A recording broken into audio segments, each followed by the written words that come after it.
Hi, everyone. Today we're going to talk about internet safety, how to play it safe, tips and suggestions for caregivers. We will provide tips for talking to your child about internet safety, knowing and managing the risk factors, tips for choosing healthy content, and we will provide you with resources, tools, and rules to follow. Many caregivers ask when it's safe for their child to go public on social media. We suggest that children under the age of 13 have no public presence on the internet. That means there's no way for outsiders to see where they are, what they are doing, and what they look like. Before you decide it's okay for your child to go public, it's important that you understand the risk factors and develop rules to follow. Our first tip is to manage passwords. Parents should always have their child's passwords. For younger kids, parents can and should monitor all activity.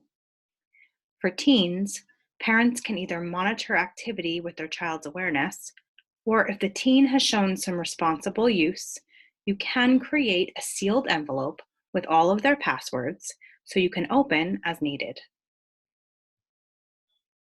Our second tip is to guide them to the good content. Not all websites, apps, and games are created equally. Caregivers can guide their child to the good content by making a list of acceptable apps and websites and create bookmarks for easy access. Many devices and some apps allow for parent guidance and management. You can set notifications and even block the ability for your child to download any apps without your approval. Always remember to foster your child's interests. There are many options out there. Reach out to your child's teacher or do some research for a list of recommended apps. Our third tip is to establish a trusting relationship with your child and teach them the skills. Depending on your child's age and ability, you can either explain to them the risks and reasons to play it safe or teach them specific skills you want for them to perform.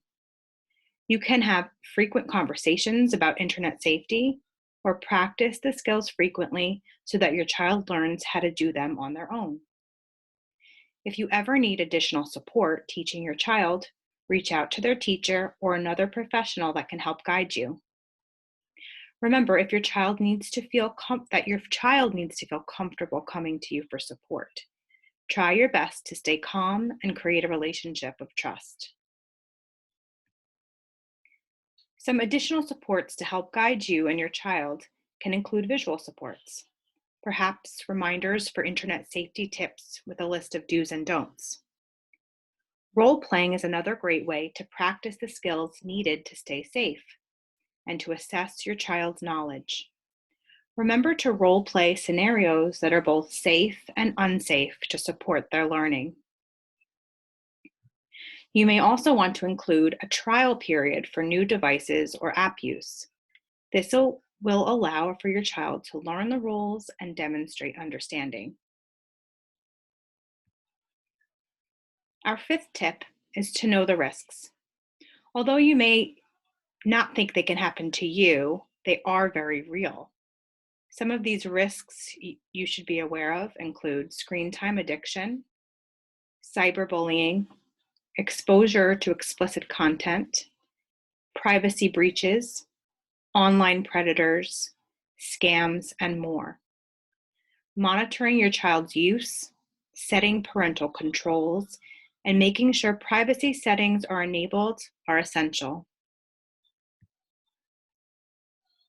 Our sixth and very important tip is to set rules for both yourself and your child. We recommend setting time limits for device use.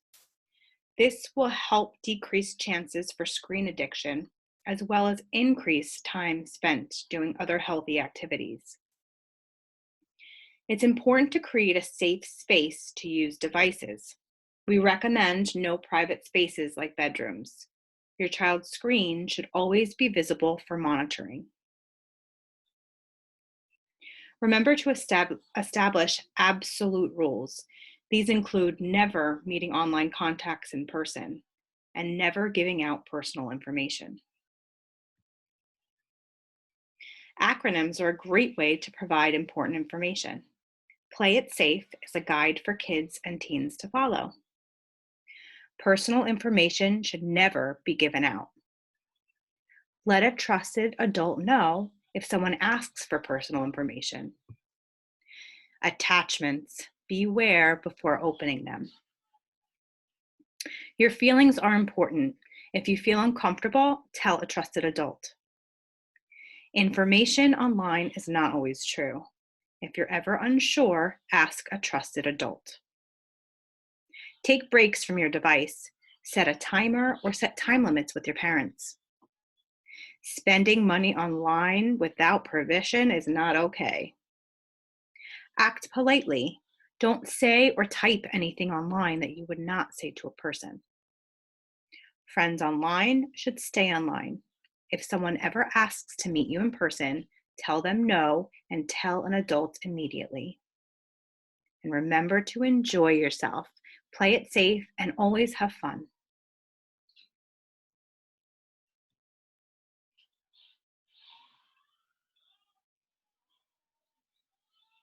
There are many available resources that can help teach you and your child about internet safety.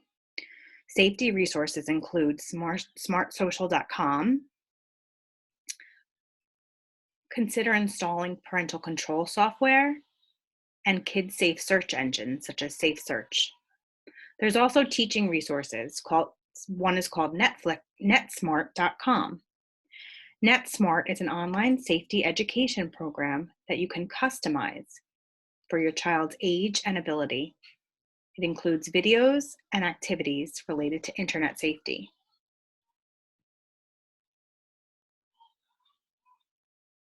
Parent roles are very important too. Some reminders are to always be on the same apps as your kids. Know the passcodes to devices and apps. Keep devices out of the bedroom. Remind your kids who strangers are. Stay off anonymous apps. Consider making a social media contract with your child. And always stay positive and foster a trusting environment. Consider printing out Play It Safe for your child to refer to and for you to refer to as well. There are many available resources that can help teach you and your child about internet safety.